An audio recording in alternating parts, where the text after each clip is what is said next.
Good afternoon. My name is Patrice Horstman. I'm chair of the Board of Supervisors and also the supervisor for District 1. And I know you're going to end up hearing from most of the people up here, but I want to take a minute here to introduce the other 3 members of the Board of Supervisors. So we have, out of the 5 members, we have 4 of us here today. We have Geronimo Vasquez, Vice Chair in District 2, and also Judy Begay, who's District 4. And it is basically these 2 districts that are the most impacted, and these are the representatives from your districts. And then we also have Matt Ryan from District 3 with us here as well. So we want to thank you all for being here today. We are very pleased to be here to provide another update on the tunnel fire, which we will continue to do. We understand, and you all feel, that this is a difficult time, and we do hope that you are all feeling the outpouring of love that is coming from this whole community. The county is here with you now and will be here with you through this whole process. We would like to share updates, and we will continue to provide you timely updates because together we hope to get more answers. And we hope that we have more answers for you here today. We also want to express our concern for the safety and wellness of all of those that have been impacted by our fire, and our resilient community certainly has come out. It is neighbors helping neighbors once again. We've been here before. Together we shall get through this yet again. We also want to shout out and a big thank you to our Type 3 incident team. This is our local firefighting team. They are the ones that have managed this fire so far and managed it so expertly. Last night, it was this crew that kept everything under control. There was very little fire advancement last night. And they did it under the most adverse conditions. It was windy, it was cold, and it was sleety out there. So I hope that you'll take just a moment to give a round of applause for our Title III incident team.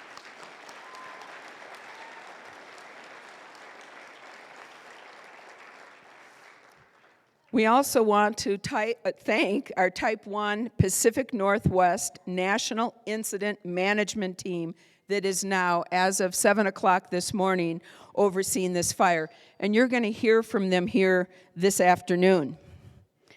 Today, we will also hear updates from the Incident Management Team, the National Weather Service, the Coconino National Forest, the Coconino County Sheriff's Office, and of course, members of Coconino County.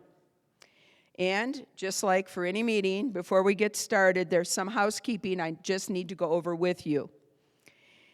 Each speaker today will give remarks. We are not going to take questions until the very end, so please hold off on your questions to the very end of the presentation. We will remain here afterwards, so if you do have individual questions, we will be here afterwards for those questions. After the remarks are completed, we will open this up for questions, and this time, we actually do have microphones here at the end of each of the aisles. So please come on up, line up behind the microphones there, and of course, please give your name. And if you want to state whether you are in the impacted area, please feel free to share that. That's certainly up to you.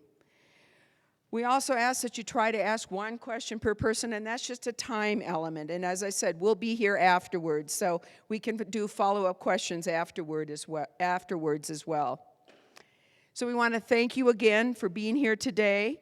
We are in this together. We will be here throughout the process. And at this point, I'd like to turn this over to my Vice Chair of the Coconino County Board of Supervisors and District 2 Supervisor, Geronimo Vasquez, who, as I said, represents many of those impacted by the tunnel fire. So, Supervisor Vasquez. Thank you. Good afternoon, everyone. Thank you for being here, coming for this update. Really appreciate your time being here. And, you know, this is a difficult time for our community. And one thing that I really wanted to stress is how resilient we are as a community and how much effort the community has put out to support folks. I was out there this morning seeing some of the volunteer efforts from different communities, and just want to say thank you to all the community partners and the people in the community that have come out to help support everybody here. I'd also like to thank our first responders, our firefighters, both from the Type 1 and Type 3 teams that have been doing an excellent job in getting this under control as much as possible under the circumstances. We're not out of the woods yet, but we're getting there. And hopefully this weekend we'll see some changes that will allow us to be in a better situation. I'd also like to thank our county staff for all their hard work working through this. It's been a grind. You know, Tuesday happened really fast and things proceeded really quickly, and the team got up and running really fast. And so thank you, all of you that have been involved in these efforts. And most of all, I want to thank the residents, the ones who are affected from this, for your patience and understanding. I know this is a hard time. We're sorry for your loss, and we're doing our best to make sure we can help support you and get you home when it's safe as soon as possible. I did want to share about the crisis line, the behavioral crisis line. If you haven't taken advantage of it and you need someone to talk to, please do so. They're available 24 hours a day. You can reach them at 1-877-756-4090. They are available on the county social media pages, so please reach out if you need it. There are trained crisis intervention specialists available every day of the year to help over the phone. This is confidential and is open to anybody that needs help. I'd also like to put in a plug for the Assistance Center. If for service needs in the assistance, please call our Tunnel Fire call center number at 928-679-8525. We have assistance through the Assistance Center available to help guide you towards resources that you may need as you're coming back. We know that this is a crisis and we're going through it, but the recovery is going to take a minute, and this is not over yet. And we're all in this together. We'll get through it together, and I really appreciate the opportunity to support you and represent you in this time of crisis, and look forward to being there through the long haul as we recover from this situation. Again, I'm sorry for your loss. You're not alone. We are in this together, and we'll get through this together. Thank you. I will now turn it over to the incident management team for an update on the fire and its status.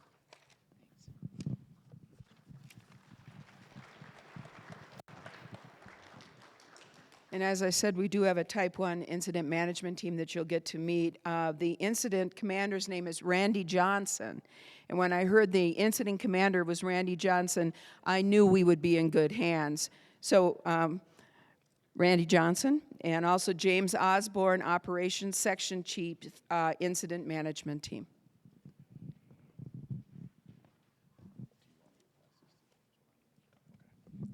Good afternoon, folks.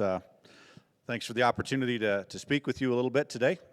We are, as has been mentioned, one of the national incident management teams, Type 1 qualification. We are housed in the Pacific Northwest. Most of our members are from Washington, Oregon area. We're an interagency team made up of individuals that work for multiple different agencies, from the the federal and state land management agencies, so Forest Service, BLM, Park Service, state agencies, the Washington Department of Natural Resources, and Oregon state folks. So it's a pretty good cross-section. Additionally, we have local government, fire service, law enforcement background, those types of things. We bring all that together in a team so that we can best serve the needs that you have. We're here to respond to this incident as a fire response. We also respond to various other types of emergencies, hurricane response. This team responded to the shuttle disaster when that happened, if you remember back that far. So it's quite a cross-section of people and experience.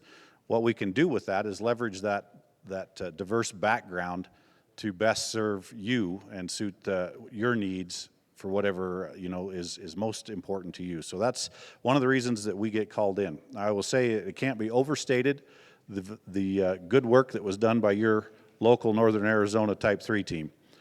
We came in, they were well in place, had systems up and running. We're taking good measures to mitigate the incident as quickly as possible. That allowed us to transition in quite rapidly. One of the things we talk about in this business is transition is a watch out time, as you have people coming and going, and that's a time things can get lost. But with the good foundation that was built by your team, it allowed us to hit the ground running and not lose the momentum that they had established for the mitigation of this incident. So again, can't be overstated. What you have is a very valuable resource here in your own neighborhood, in your own backyard, and I encourage you to support that as we go forward. So again, we're here now. We transitioned this morning. Transfer of command happened at 7 o'clock this morning. So our folks spent yesterday in what we refer to as a shadow day, going around with the team that was in place, following along what they had in place, whether it was their financial setup, the logistics setup that they had already begun to put in place, and of course the operational setup out on the ground, and where they were working, where they were emphasizing the response and the resources. We did that yesterday. I had a good opportunity to shadow that team, get a lot of information for our folks, so that this morning when they went out and stepped into the incident, they were already moving forward, like I mentioned. So today, being our first day on the incident, we're continuing to build that knowledge and prioritize where the work needs to be done. This is a big part of that, listening to the community, because that is who we're here to work for. We're brought in, we're ordered by agencies, and we understand that that's one of our bosses, and we also understand that the community is the other person, the other folks that we're working for. And so we want to hear from you. We'll provide you with updates as we go through this incident. We're available, whether it's now or at any time while we're here, to address your questions and hear your concerns and your input. So success for us is to respond when asked, to engage the incident in a safe and effective manner, provide for your safety, provide for the safety of our resources and our responders, stabilize the incident, mitigate the incident to the best of our ability, and then leave.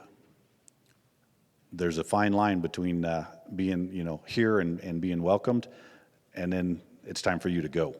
So we're mindful of that, and we want to get that done as fast as possible, as safely as possible, get you folks back to your normal life, and get your community back to you, and get calm things down as best we can. So that's who we are. Again, we'll be here working this incident for the foreseeable future, and looking forward to interacting with you and your community, and being, again, as least impact to your community as we can. So with that, I'll pass the mic to Operations Section Chief James Osborne, who will go into a little more detail specific to the fire, the perimeter, and where we're at, current situation with our efforts. Thank you.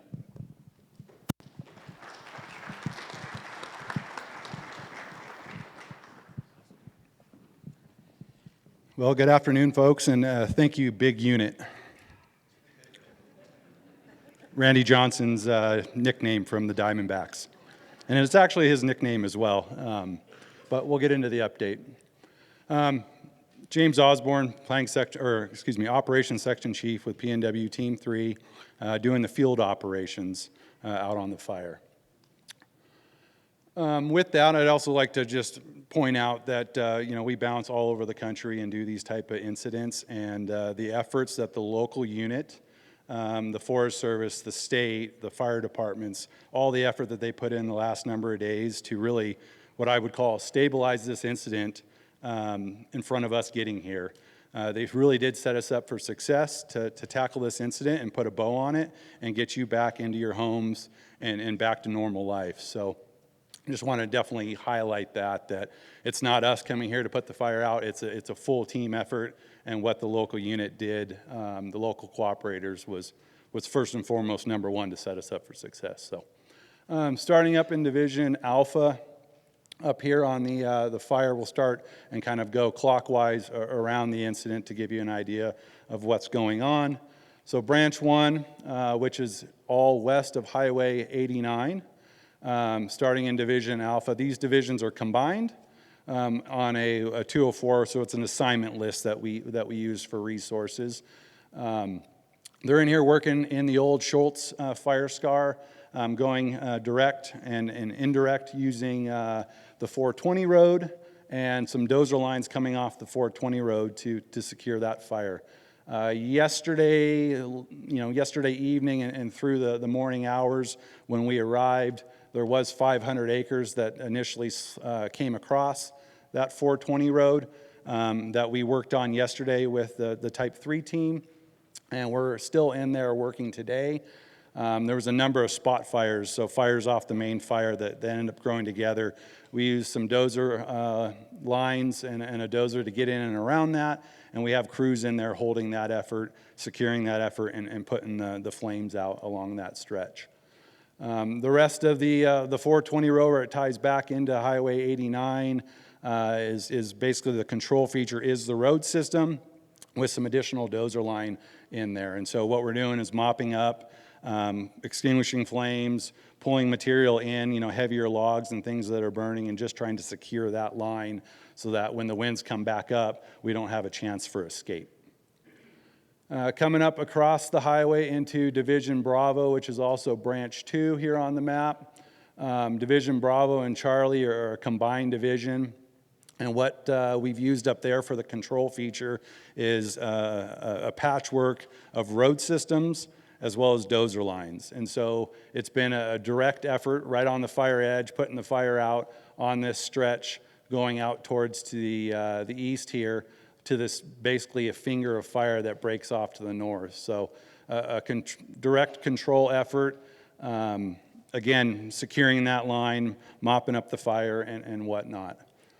Coming up along this finger, we do have local crews in that area with some of the local dozers, and they're looking at an indirect and a direct effort in that area. So right on the fire line and utilizing potentially the road systems. So not being right on the fire line, it's a little bit of a both strategy based on the terrain, based on the lava flows that are there, based on the field types, et cetera. So we're looking at for a different strategy in this area to most likely do some indirect efforts, tying it into this 9134 Echo road system, and then back up towards this Strawberry Crater Wilderness area. So again, a combined direct, indirect, and that's how we'll work this effort out and around the head of the fire. Coming up into Division Mike, we do have the Flagstaff hotshots up into this area, and they're working on cold trailing, securing edge there. Cold trailing is basically using your hand and feeling for hot spots along the edge. It actually allows you to gain further ground and takes a lot less effort, but you basically touch every inch of that fire edge to make sure that it's cool, cold, and then when you find a hot spot, you end up mopping it up and securing it. So Flagstaff's in this area. They'll be working down towards the south. Due to the lesser wind conditions, the calmer winds that we've had today, we have been able to utilize a helicopter up there to do bucket drops. And we'll continue to utilize the helicopter on the fire perimeter as the winds allow. The last number of days, we have not flown aviation assets because it's been way too windy to get up there and have them be effective, have it be safe for them and the ground folks. Coming down into Division X-Ray and Whiskey, it's a similar scenario like this northern side. It's again a patchwork of road systems, dozer lines that has corralled this fire edge, and we are patrolling that, mopping up and securing that, and will be for the next few days. Coming down here, like I mentioned, this division is combined, but we do have our structure protection group. And the structure protection group is a group that actually is able to move all around the fire, and they're not assigned to a specific geographic area. They bounce around wherever the need is. And so those folks will be working all of the structures that have been affected in this area, as well as looking at and just having a worst case scenario plan and know where to go, what to do, et cetera, with the areas of the communities that are on the periphery of the fire still. So They're in here mopping up within the structures, securing, those hot spots and things in and around the structure. So once folks are able to come back in, it should be not a safety issue to you all. Overall, with that, the ground folks have been looking at the monument and trying to gain access and maintaining access into the administration sites there. And we'll be doing so with all of the utilities and that sort of infrastructure there. The power company, I've heard that they have secured all the power lines within the affected subdivisions, have fixed the power lines, have energized the power lines, so that includes the feeder lines, the KV line that runs through there, as well as all of the service panels that were affected on the structure. So that area has been re-energized in terms of power. In terms of the evacuation and the highway, we're working really diligently with the sheriff's office, so I won't update you on that, but just know we are having constant conversation about when you folks can get back into your community and do that safely, as well as provide the safety to the firefighter while they're in that area. So I'll leave it with that and be available for questions at the end. Thank you.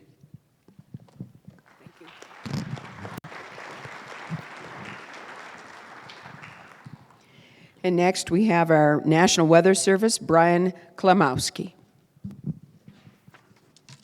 All right, thank you very much.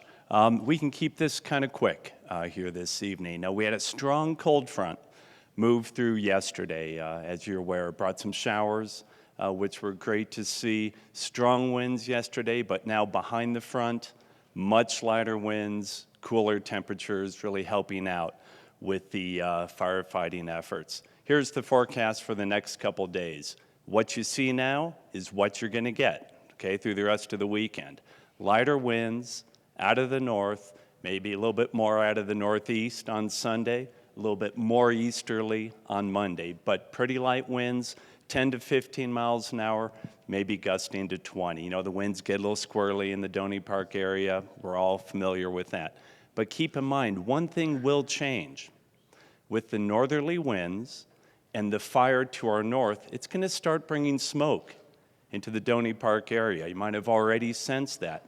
You're certainly going to feel it tonight as the cold temperatures, with the temperatures falling and the winds becoming light tonight, we're going to see smoke filtering into the Donny Park area. So just because you smell smoke tonight doesn't mean the fire is any closer, okay? It just means we're receiving smoke from the fire, which is to our north. We can go ahead and advance through a couple of the slides here. Basically a graphic here which is showing, do you want to advance the slides? There we go. Yeah. The light northerly winds today and tomorrow. Let's skip to the next one. A little bit more easterly on Monday. And then the winds are going to come back. Tuesday through Thursday, we're going to be in a much more typical pattern with those strong southwesterly winds once again. Low relative humidities, winds gusting 30, 35 miles an hour Tuesday, Wednesday, and Thursday, and remaining elevated overnight like we often see in those downsloping wind conditions. So be alert for that, but the next couple days, lighter winds and much more favorable firefighting conditions. So thank you.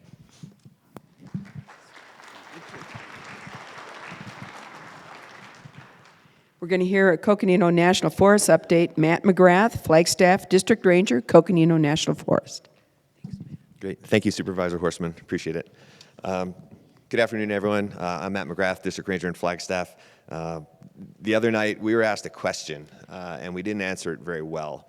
And I'll go ahead and get back to that in a minute and answer that question better. But one of the things that came from that was that somebody emailed me later in the night to say, you didn't answer that question very well. And then they essentially were saying, to paraphrase, it's their story, so I'm not going to share, but they drove away from their home as it was burning. So pretty traumatic.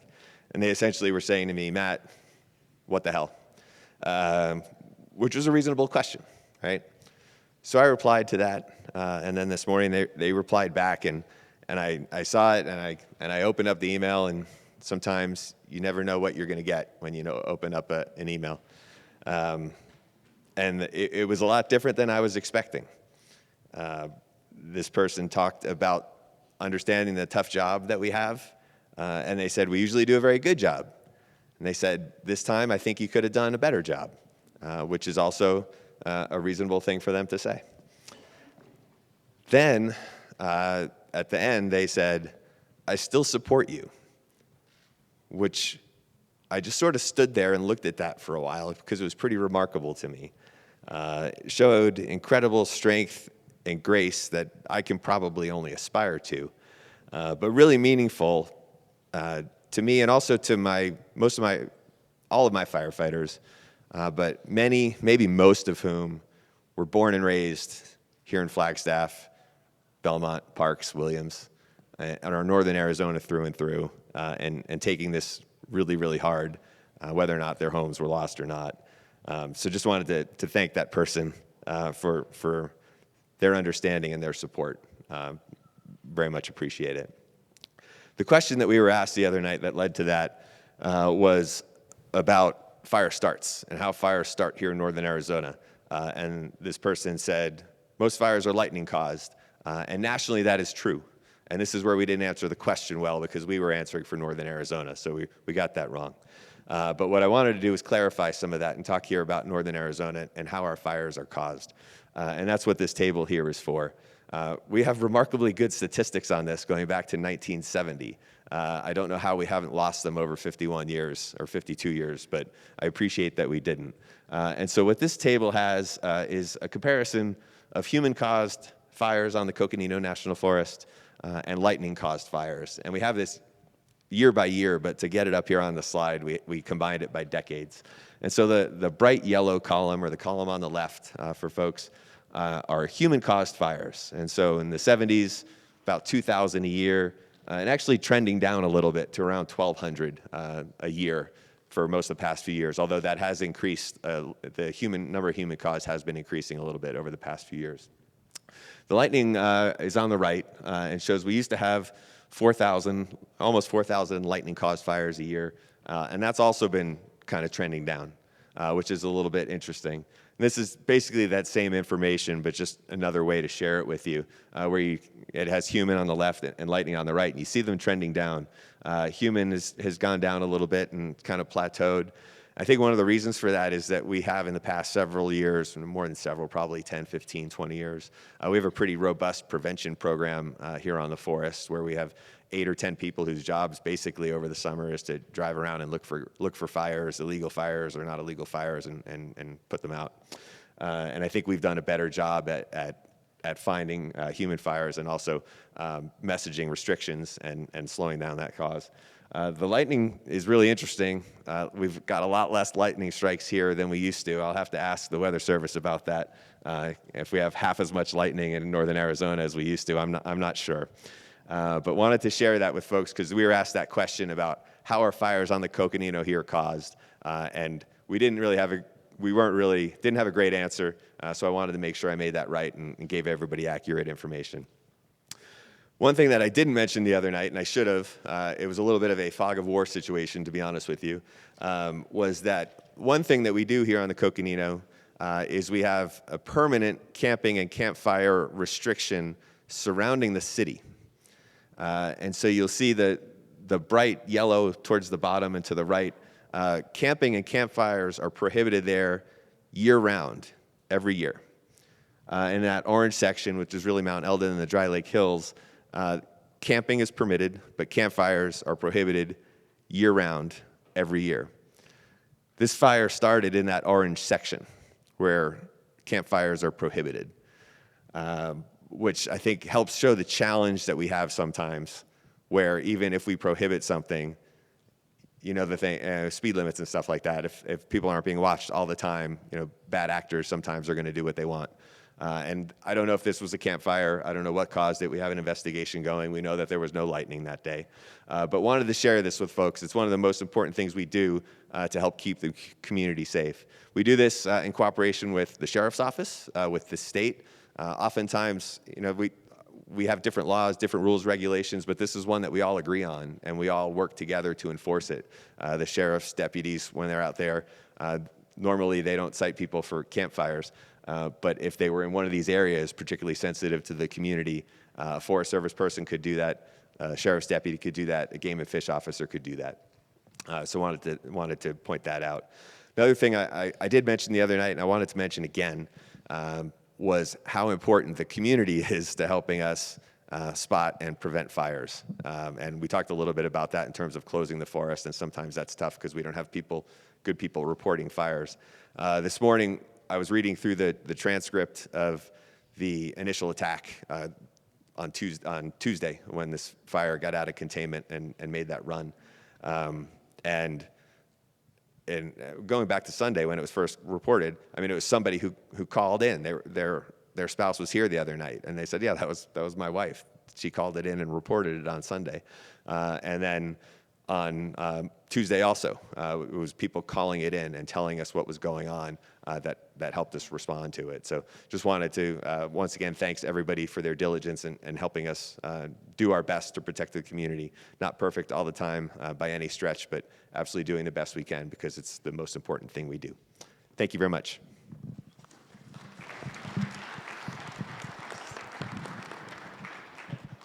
And next, we're going to hear from the Sheriff's Office update. As most of you, those who may have been evacuated, know, the Sheriff's Office and the staff have really been staffing the evacuation line, and I've been assisting so many people getting back in there to take care of their pets, get prescriptions, whatever. And they truly have been on the front line 24 hours a day to keep this area and keep us maintain our health and safety. So we really want to give a great thank you to the Sheriff's Department as well. So thank you, Sheriff.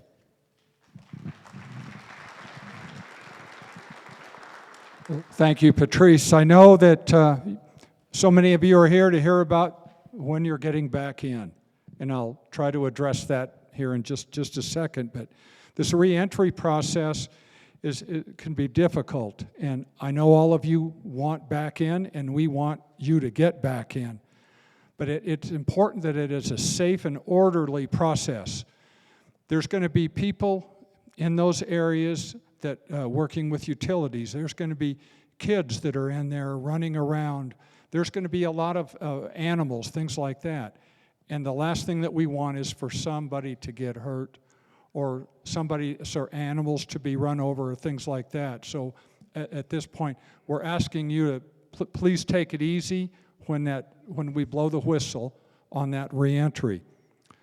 I want to go through the process a little bit about how it's going to work. People coming north, go to Silver Saddle Trading Post. There'll be several lanes that you'll go through.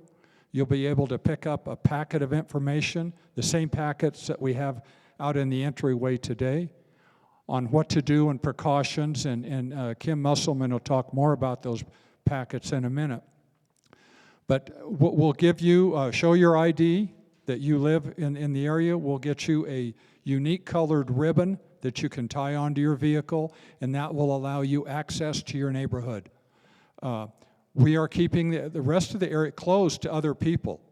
So whether it's people who just want to come out and look, or media people, or things, others that don't have a need to be there immediately, we're going to hold off for several hours. We're also keeping the highway closed for several hours until you all have a chance to get in, survey your home, kind of tend to business if you need to, before we open up the Highway 89 North.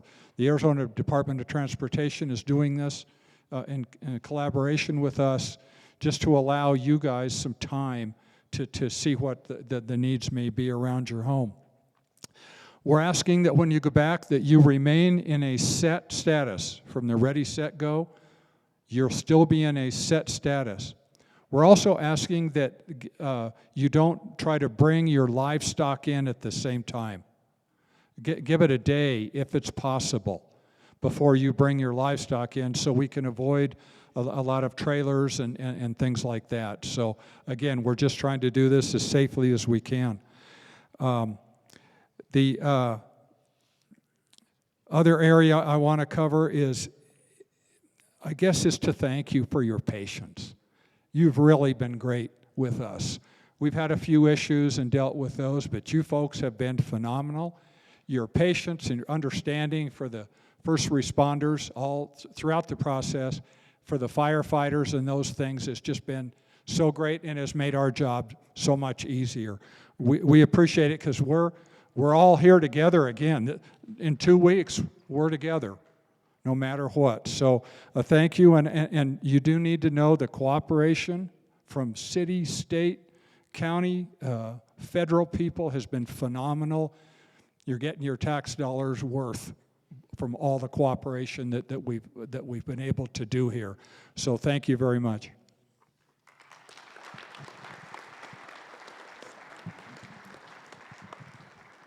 And next, we're going to talk a little bit about the Reentry and Community Assistance Center from our very own Director of Health and Human Services, Kim Musselman.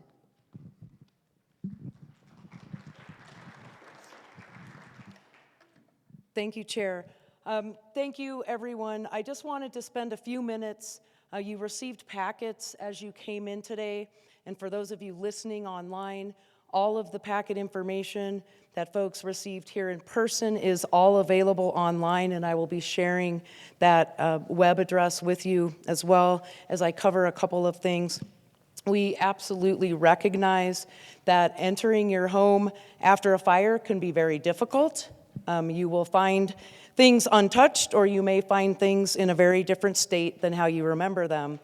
No matter what that situation is, we want you to just be mindful of a few things, in particular all of the hazards that may be present as you return, whether you are in a very heavily impacted fire area or whether you are in an area that has been evacuated that maybe had little to no fire impact. One of the things that we know for sure for all of you is that issues regarding your food in your refrigerator and your freezers, those are going to be contaminated and likely going to need to be disposed of. The county is staging dumpsters throughout the community that will be specific for food disposal once you are allowed back in. We ask that you only put food in those dumpsters. They will be emptied regularly, but they are being provided for you to be able to dispose of what we know will be a lot of spoiled food. I did want to share just for a quick moment with respect to smoke. I know that Brian mentioned the wind shifting and smoke likely coming back pretty heavily into the impacted areas. One of the pieces of information is specific to your health, monitoring your health regarding smoke and other air conditions, and what to do and how to protect yourself from those effects of smoke. So we encourage you to look at all the information that you received, take this time to go through those documents and also access those documents online. The last thing that I want to touch on, specific to what the county is here to assist with and provide connection and resources, is our Community Assistance Center. It has been open since Thursday, and we are able to assist you both in person and all online as well. The Community Assistance Center is located at the Guidance Center. We are in the Outpatient Services Building. We are open from 9 a.m. to 7 p.m. daily for the time being and for the foreseeable future as determined by need. That location you can either enter off of Industrial Drive at 2695 East Industrial Drive, or you can access via 2187 North Vicky Street. And there are sandwich board signage to get you to that location.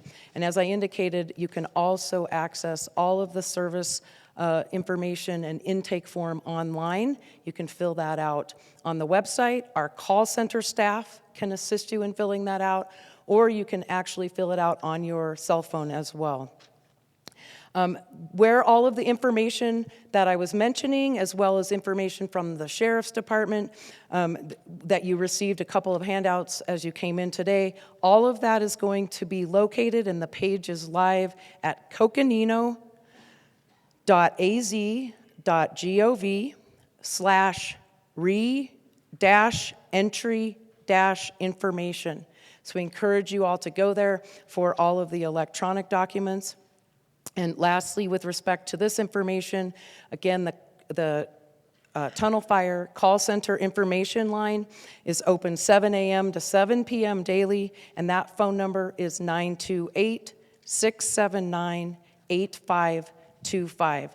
The last thing I want to mention for all of you in the room and also those of you listening, Joey from FedEx approached me this afternoon and asked that I share a message with all of you. Many of you order packages, whether it's for your medications, it's pet food, any number of other things. And FedEx is storing packages, your packages right now, at 5700 South Pulliam Drive. That's across from the Flagstaff Airport. And if you need to pick up packages, you are welcome to do so, or they can actually redirect your packages to the Safeway on Highway 89. They can also work with you about returning things to sender. So I'm going to give you a couple phone numbers, and then also, again, this information will be provided on and shared from the Coconino County website and social media. The direct phone number for FedEx is 928-213-8234 if you'd like to call and discuss options. And also Joey, who is one of the managers at FedEx, also gave me permission to provide her number, 928-864-9776. Thank you very much.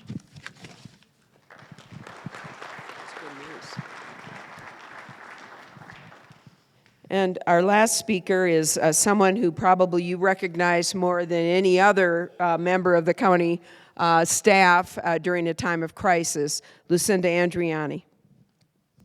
Thank you, Chair.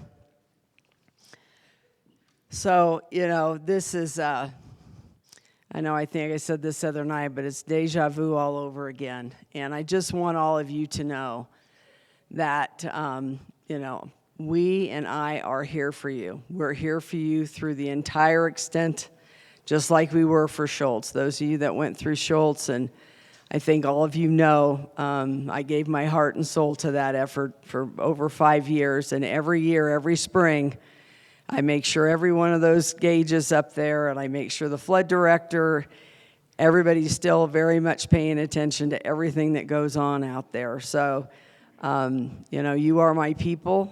I love that area, and we're going to do everything we can to support you through this and the recovery. So hang in there with us. So I have a few things I want to cover today relative to reentry. And first, I want you to know that like we did with Schultz, we're working very closely with United Way. And you've probably seen that they're requesting people to sign up to volunteer as well as to donate, and that's on their website as well as the County Tunnel Fire webpage as well. And we'll be working with you to mobilize volunteer resources. People throughout Flagstaff are here and they want to support you once again. And we're getting, a lot of calls and so forth in terms of interest to support you with the cleanup and other things, support you may need. So, as you await reauthorization to return, and that's a sheriff decision as has been discussed, there's a couple things, though, to be aware of. Obviously, one of the first things you'll want to do when you return is deal with the spoiled food within your refrigerators. And as you're going to see in your packet, most of you, the outage was, they say if it's over 4 hours, you should dispose of the contents of your refrigerator. Some of the freezers may or may not have sustained, but that information is all in the packet. But I want you to know that this today, spoiled food containers, I won't use the term dumpster because I'm going to use that for another set of waste, but there are specific containers that take waste food, and those have already been deployed into the affected neighborhoods. And within your packet, there is a map showing where they're located. And we'll do the best we can to pull those bins as they get filled. But know that if you go to a particular location and it's filled there, please try one of the other locations. Please do not leave it on the ground, because we all know critters will want to tear those bags apart. And please put everything into a plastic bag before you put it into the bin, please. And that's all, being taken care of by the county, Public Works. So make sure it's packaged. And then I think as Kim mentioned, there will be on Monday, grocery assistance will be provided for you to be able to restock as well through the assistance center. And we do have someone that'll be patrolling those bins, but I can't, this is an outside service provided by Bleeckers and Waste Management. I can't guarantee that it'll be pulled and dumped immediately. Well, we're going to do the best we can. Then you're going to find hazardous materials, paint, oil, different types of hazardous materials. Again, there's more information in your packet. The only thing that goes in the food containers is food, and that's all that's out there right now. On Monday, we will deploy dumpsters for other waste, but for all the hazardous waste, batteries, anything, electronics, things like that may have been damaged or destroyed, and you need to dispose of those. They need to go to the Cinder Lake landfill, which fortunately is close to you, and you're probably all familiar with the Hazardous Projects Center there. And they will take those materials, no cost. The county will cover that cost. So please take all those materials to the landfill and the Hazardous Projects Center. The non-hazardous waste and burn materials that may be on your property, those we will start placing on Monday. Placing dumpsters into likely very similar locations and other locations in the area.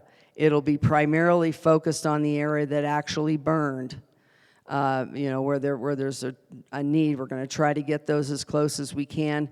They have to be on a public roadway, so they have to be on a county road. And so we've made an arrangement with the owner of the old Pick and Run, the area there on the east side of 89, just south of the Copeland Ditch, that we used extensively through Schultz for staging materials. We will have both the food containers are there, you'll see, and then we'll also have dumpsters there as well for people who live in areas on private roads. So they'll be staged again out in the area as well. And again, that's for the non-hazardous waste and burn materials. Green waste, obviously no surprise, we are in fire season. And I think you're going to see that this fire was a testament to defensible space. And so really strongly encourage you, when you are allowed to go back in, to clean around your homes, clean up the green waste, needles, branches, dead material, anything hanging over your homes. There is online a graphic that's available that provides all the detail about creating defensible space around your home. Please do so immediately. Those materials can go into the dumpsters as well. So really strongly encourage. I've gotten several calls from people who are evacuated, really strongly asking me to encourage everyone to do that. And again, those dumpsters will be on site Monday.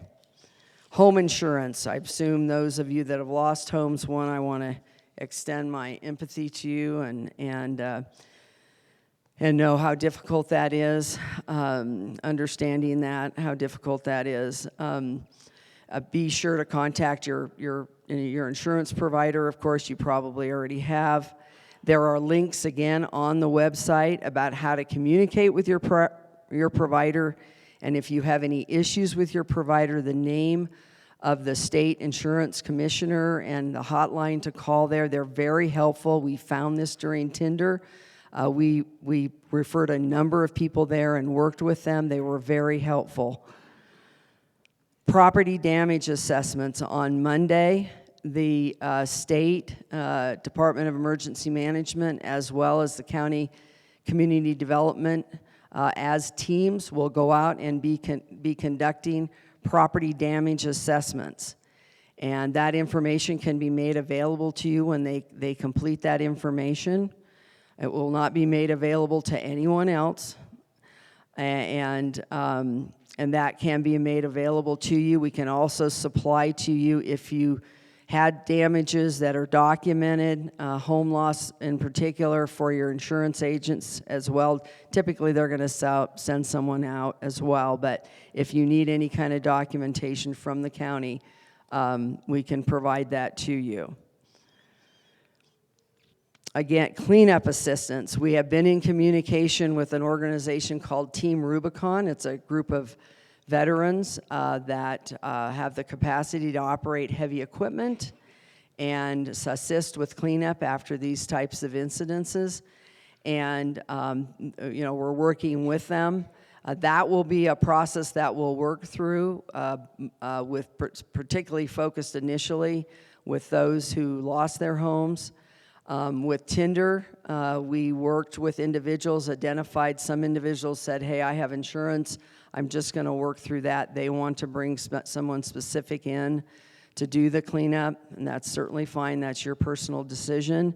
However, if you want to provide that service provided, we're looking into being able to provide that service again as well, particularly for those who may not have had insurance, if they need that assistance. So we'll work with them to coordinate that, and we'll be working one-on-one with you in that process, because we need to secure a waiver from you to be able to proceed with that if that's a service you want to take advantage of. So next, I've been getting a lot of calls and texts from some of you about what's going to happen with flooding. And they have flown the area with the infrared cameras that show us what the intensity of the burn, the severity of the burn is, and we're monitoring those flights. And I have spoken with J.E. Fuller, as you'll remember, that did all the analysis. They still have all the modeling. And we're going to run that information through the modeling.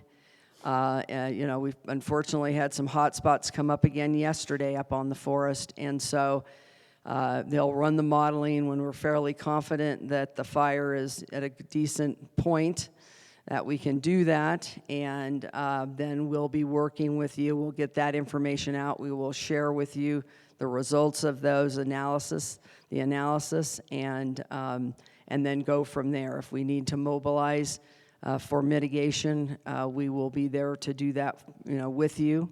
Sandbags, barriers, et cetera, whatever that modeling indicates. As we did before, we will use science. But again, we're already all set with all the information, the gauges and everything. Those have all been being maintained. And you'll get a lot more communication, obviously, if there is a concern that comes out of that modeling. We've confirmed that we lost one of the terminal trenches above Wupaki. If everybody's aware of where the water came into Wupaki, we had a trench that gathered the water and then put it through then put it into the channel that then went through the development. We did lose that. That structure, the logs burned. We've already got a plan, beginning to develop a plan to bring rock in to replace that, to make that functional. Very likely we lost the one above Brandis as well. And so any of those structures that need to be reconstructed, we will go back in and reconstruct those before monsoon season. Already working very cooperatively with the Forest Service on getting access and repairing whatever we need to repair up there. But I do want to remind people, particularly those of you that weren't out there at the time, there were two watersheds, one the Copeland area and two what's called Peaceful Way watershed, which is Kevin's Way area, where the community elected to not pursue mitigation. So those watersheds are not mitigated. And so we'll run the analysis and see, again, what is needed. NRCS has already reached out to us to say, NRCS can only provide mitigation on private property, but then again, we would work with the Forest Service potentially on mitigation on forest, again, if needed. That'll all be dictated by the science, just like last time. So I think that covers it. I know that's a lot. Again, I think almost all of this is in your packets. Certainly the details about cleanup is in your packets, and I'll be around if people have questions, and certainly come up the mics if you have questions as well. So I'm here for you, and I will be here for you. Thank you.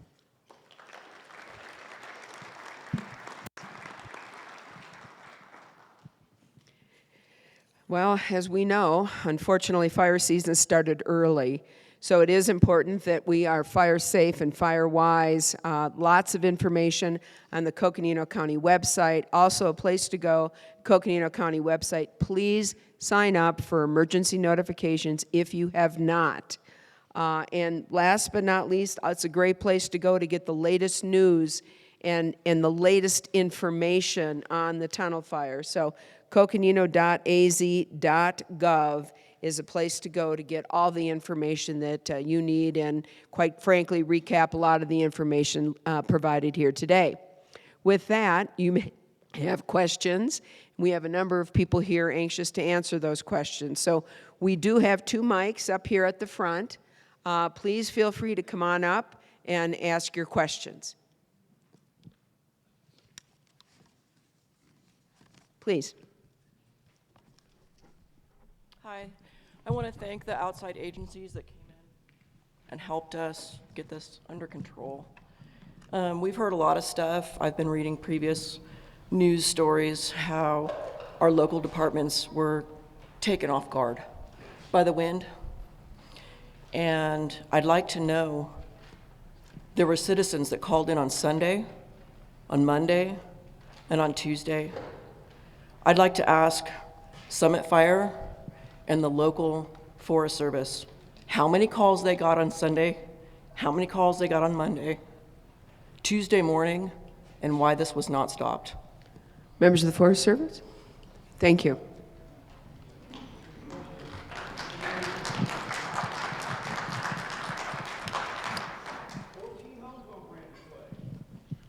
Thank you. Thank you. So the fire was first called in at, I believe, 4:22 in the afternoon, and was responded to about 15 minutes later. I don't have the exact minutes there, but we can get that. The fire response was 4 engines, and they were out there from 4:30-ish until approximately 8:30 in the evening that night. The fire was called contained. There was no visible flame or smoke, and so they went back to the station. And then there were no calls that I know of on Monday because, as part of the standard procedure, they went back out there Monday morning. So it wasn't responding to a call. It was just go out and check on the fire. They worked the fire because when the sun comes up, oftentimes the fire can become active.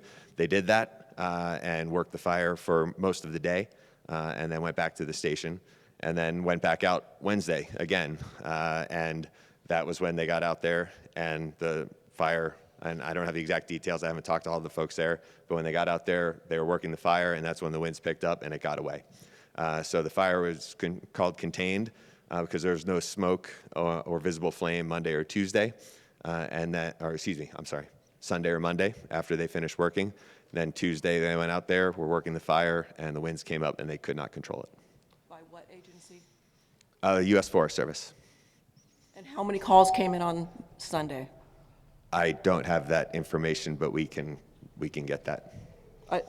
I think we would like a call registry to local departments to see why this wasn't taken care of, because I'm sure that our citizens are already on alert. We have all us who live out there, it's not everybody, have lived through Schultz and other fires, and we've done the pestilence afterwards with the floods and the grasshoppers and everything else. So we know, Summit Fire Department knows, and if there was any question whatsoever, this should have been taken care of immediately, not waited on.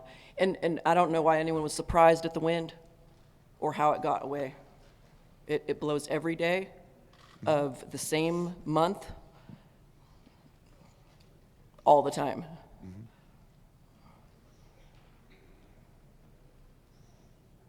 So we can get a call. Registry? Yes. Awesome. And who do we contact for that? We could share that through our public information officers. Thank you.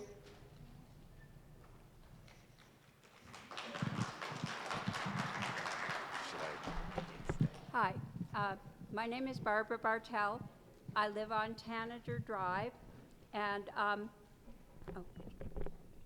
thank you. I'm a little short. Anyway, I was driving down Copeland Lane west. Coming back home on Monday afternoon, I saw the smoke over there off of Schultz Pass Road. I talked to somebody and they said, oh, that's already been reported. I could kick myself for not reporting it again, because at that point they could have controlled it, but apparently they thought it was already under control. What the heck is going on? I don't get it.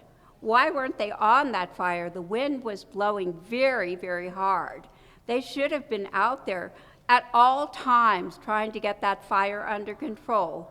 I am very, very disappointed. Our house was not destroyed. We were very lucky. Many, many of our neighbors had their homes burned to the ground. They're just piles of cinders now. You know, we don't deserve this. We need some better service here.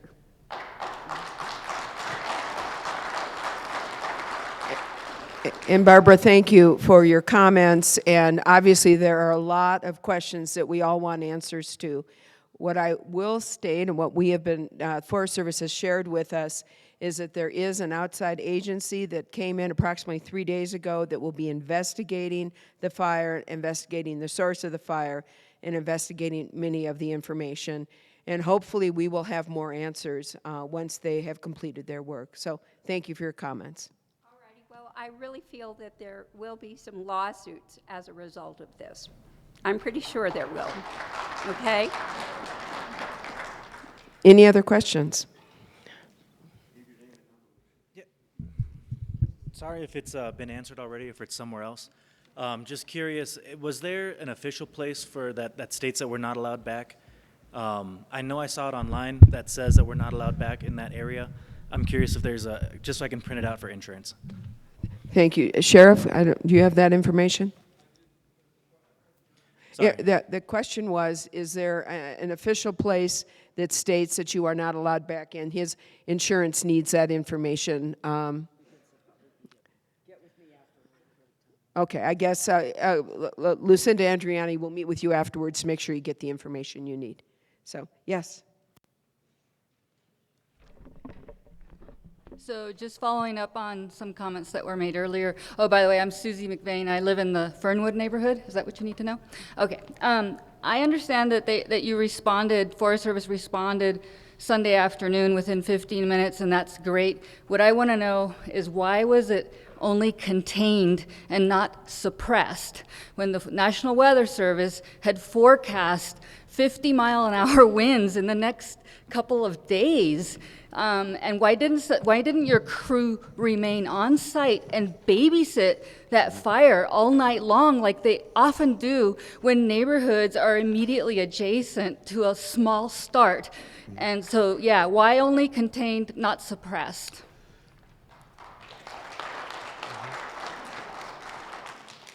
So this fire was managed for 100% full suppression from the very beginning. They were there on Sunday. There was no flames and no smoke when they left. But why didn't they stay and babysit it? They knew how close it was, how proximate it was to residential neighborhoods, and what the forecast was. I mean, why wouldn't you leave one engine to babysit it, and then if it did flare back up, which it obviously did, then get reinforcements? It just seems like, why did they leave that night?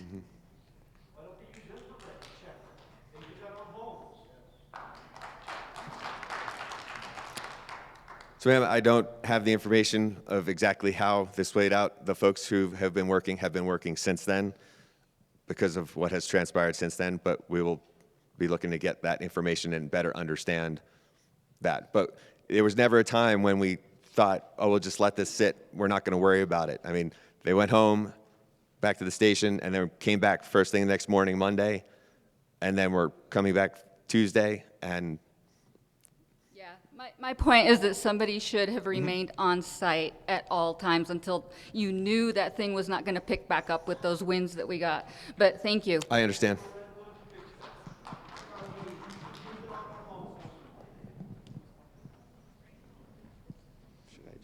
Good afternoon. Question's probably still going to be for you, Matt. Why did it take so long to get a Type 1 incident team here for us on this fire? We're 20,000 acres. We were 16,000 acres within the first day. The Crooks fire is what, a tenth the size, and they had Type 1 team ordered within 24 hours. And we may have ordered it, what took so long for them to get here, because looking at the past fire, Schultz Museum, we had Type 1 teams here within 24 to 48 hours, and right now we're 5 days after the initial report. Okay. Yes, so the team was ordered Tuesday, approximately 2 in the afternoon. I was driving up here and was on the phone. We were doing that. And then the team we in-briefed we in-briefed them Thursday at 5 p.m. is when they were here. Okay, so, thank you. So a little bit over 48 hours from. Yeah, I'm trying to look at the comparisons between what we have going on here and what's going on at Crooks. It seems like they have a lot more resources attacking what they are, or what they've got going versus what we have, and ours is covered 10 times the amount of space. And just for the team response, part of that is where they're geographically located. We have 2 Type 1 teams here in Arizona who are both, or in Arizona, New Mexico. They were already committed. Okay. So these folks, most of them came down from the Pacific Northwest. So Yeah, that helps. adds a few hours. Thank you.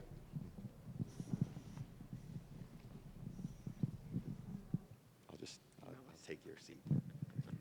Any other questions? Yeah. You said that there were going to be flags or ribbons or something attached at Silver Saddle that would let us back in. When will that happen? Sheriff, I think we got 2 questions in one here. That's the big thing, and the incident commander and I have had these discussions throughout the morning. Let me give it to him first, and then I'll finish it. Thank you, Sheriff. So yeah, we've been discussing this today quite a bit, and our process is that as you heard from James Osborne, from our operations side, they're evaluating the access and what the needs are for the fire suppression efforts in conjunction with how do we get folks back in there. So our intent is to make a recommendation to the sheriff this evening on what we believe is a workable solution. And then that will give him the information he needs to make the final decision about timing of repopulation and open it back up. So that's the direction that our operations folks have for today, is evaluate, assess, give us a recommendation. They'll bring that back to me, and the sheriff and I will have that conversation this evening based upon the recommendation that we get from our folks on the ground. And then with all of that information, the sheriff will make a decision on timing and appropriateness of reentry. Because I'm running out of money for food, for shelter for me and my 2 dogs. I need to get back home and clean up around my property more. But I want to thank the sheriff and the department for helping me get back, no matter how briefly, to see how things are going at my place. My UPS guy delivered my dog food, came back and told me to get out. And then it was about 10, 15 minutes later when the fire department came, and then the sheriff after that. But I gotta say, my UPS guy, Luke, probably helped save my ass. And I stopped at the UPS place and commended him, so he knows that. And I have one more quick question, and I'm sorry, but are those spoiled food bins short enough for somebody like me to throw stuff in? Because otherwise it's going to be left on the ground. I can't throw it that high. I want to address something you said. I'm going to try to hire that UPS guy if I can, because I have several openings. But when Randy gives that recommendation later this evening, that allows us to determine are there any last-minute safety issues. If we are at a point where all those are addressed and we can let you back in tomorrow, that is what we would like to do. Thank you. But again, there's always that possibility. So much of this is weather, and that this north wind was the concern for us and the fire folks. But if we are able to get you back in tomorrow, we will announce it on social media, through press releases. So monitor those things, and if you register with the Coconino information, and we will put it out at the time that we will authorize the opening for the evacuees to return. And our desire, again, is to do it tomorrow morning, weather permitting today's firefighting activities. Thank you. Thank you very much. And ma'am, thank if I- everybody else too. And the bins are going to be short enough Yeah, for me? so ma'am, I'll answer that question. We will make sure that we get some assistance so that, yes, everyone can get their spoiled food into those bins. And I also just wanted to share, I hear your concern about running short on funds with respect to hotels and other things. So please contact us at our Community Assistance Center. We do have some resources to assist with that. On those packets that you received, there's a card stapled to the corner. That is where our physical location is. If you use the QR code on there, you will go directly to the page and can fill out the intake form, and we will contact you directly regarding what your needs are. There's opportunities for you to fill in what you need. So we are here to help make connections for the resources that you need. Thank you. You're welcome. Again, the call center number is 928-679-8525. So call the call center. If you need resources, assistance with anything, please call. That's how we're tracking the needs and, know what to respond to. Those online, apparently we're getting a lot of questions about the emergency notifications. There are two systems that we use to notify during emergencies. First is the county's emergency notification system. And the way that operates is that, let's take your example. That area that was placed into set and or go on Tuesday, that area, this is all done through a computer system. If you are signed up in that system, it identifies that area, they put a boundary around that area, and then it pulls all the data from that area. So if you signed up your email, if you signed up a cell phone, a landline, whatever you put into the system, it pulls that data, and the messaging goes to that through that mechanism. And this is why, and I know people are resistant today to provide email, but the email is really, really important. Not necessarily as much for maybe the immediate notifications, because really your cell phone, text, that's much better. But we need your emails to be able to communicate with you as we go along. We did that pretty successfully through Schultz. We did it through the Tinder Fire. We're doing it through Museum. And right now, we've only got about 50 or 60% of your emails. If we can get your emails, we'll be able to communicate with you so much more effectively. So that's my one pitch. So back to the notification. So it pulls that area, pulls all the data for that physical area, and then the notification goes out. Notifications in this case. And as areas are added or retracted, it makes, every time that notification goes out, it's by geography.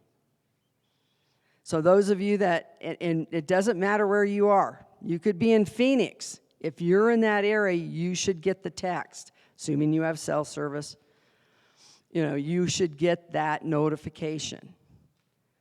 But if you are not in that area, you live in Flagstaff, and say, well, a lot of people are calling and saying, well, I'm in Flagstaff. I want to know what's going on out there. You're not going to get the emergency notification for that area because we don't want to create confusion, right? So those areas that are in the, have to be either in ready or set or go status, those are the people who get those notifications. Now there's another system that we use. It isn't quite as accurate as that, but it's also important. It's called iPause. And it's also a geographical area. So they again set up a geographical area, and then what it does is it sends a signal, it sends that notification to everybody within that notification area, every cell phone within that notification area, irrespective of whether you're signed up for the county system or not. Because let's say someone was out hiking that day up above your neighborhood. Let's say whoever mentioned the UPS driver was in there. That tags every cell phone in that geographic area. Again, it doesn't tag in Williams or Flagstaff or Fredonia or anywhere else. It tags right there in that geographic area. So those two systems are the way that we notify people. But the county notification, and we have people set up outside, please go out. If you are not signed up, sign up for the county notifications. And if you have not provided your email, I really ask you to reconsider that, because you will get information far more quickly and effectively that way. And if you say, hey, I'd also like to get a paper copy, we'll get you paper copies of whatever you want as well. So thank you. Looks like we have time. One more question. Hi. My name is Helen. I live off of Brandis. Obviously, a lot of us are very affected, and there's a lot of feelings. So I would like to know how we're going to have access to the investigation, and I'm hoping there's a lot of transparency around that. Well, I would hope that once that it is going to be made public, and once we get it, we will make sure that it gets out into the community. So, and I have absolutely no idea when we'll get that. Needless to say, that's up to the investigators, and we want them to do a good job. So, members of the community, thank you so much. This is very... Sure, I'm sorry, yes, go ahead, sir.